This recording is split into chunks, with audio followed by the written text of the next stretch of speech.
Hey, if it wasn't obvious, I find maps really interesting and I want to talk more about them. I don't mean these ones, although they are really cool. What I'm actually talking about are the ones that we more often than not find on our phones. The ones like Google Maps and Uber that are pretty obvious, that help us go from A to B, to how we know about climate change having mapped a lot of the Earth, down to some of the biggest video games like Pokemon Go built entirely around map. Once you start looking, you realize maps are everywhere, and I want to talk to the people building them. So, in the beginning of 2021, stuck at home in the middle of the pandemic with not really much else to do, I started a podcast.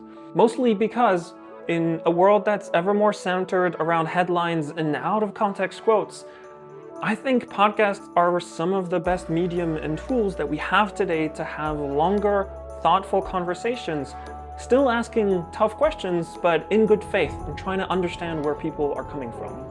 That's why I started Minds Behind Maps nearly 2 years ago now. I wanted to have conversations with people like these. People like Jeffrey Lewis, an open source intelligence researcher whose team used Google Maps, TikTok, and satellite images to call out the invasion of Ukraine by Russia an hour before it happened. I got to talk to Steve Coast, the founder of OpenStreetMap, about starting one of the biggest open source projects on the internet, mapping the world all in the open. I'm saying all of this because I'm starting a Patreon. If you're not familiar, it's a platform that allows you to financially support the people and the projects that you value. It's a way to go around ad models and say, hey, I value what you do, here's some money, keep doing it. So I want to go down that road, and I want to provide 2 tiers. The first one is the cartographer.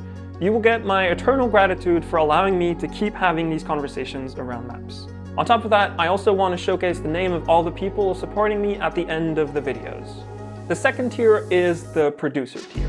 This one is a bit more in depth with some of the behind the scenes of how this podcast is made. It's not just me anymore. I have Peter, who's my freelance editor, that helps me for editing the interviews, but also creating and composing original music for the introductions. Here, I want to show how we edit, research, and put together the podcast. Your financial supports can go towards 3 main things. The first one is more research. It can be from reading the book of an author, listening to previous interviews, checking out on open source projects. It's the part of the work that's not necessarily as visible, but that's the bedrock to an interesting and insightful conversation. The second is the production quality.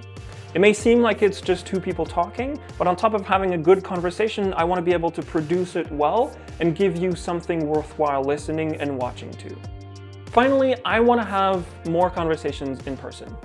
Today, it's possible to do remote interviews, but I think nothing beats 2 people sitting down at a table and looking at each other in the eye while they have a long, thoughtful conversation without any distractions. This takes a lot of time and money, but it's one of the things that I want to do more of.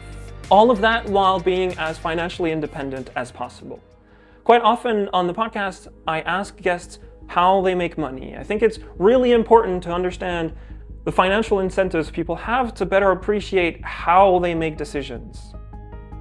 The more I can fund this podcast from the people who value it, the more those incentives can align.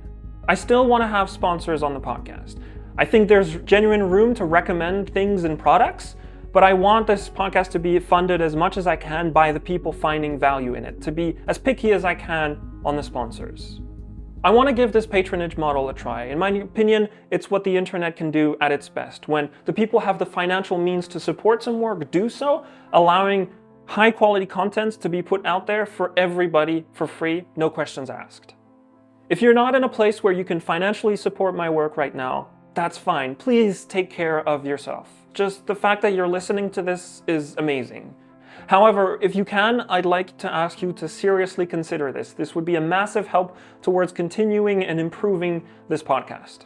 Either way, thanks a lot for your time. I'm genuinely excited about so many projects and people that I want to talk to that I hope I can have conversations with, produce as best as I can, and distribute to the most amount of people for free. Thank you so much for your help and your time. I hope to see you next time. Cheers.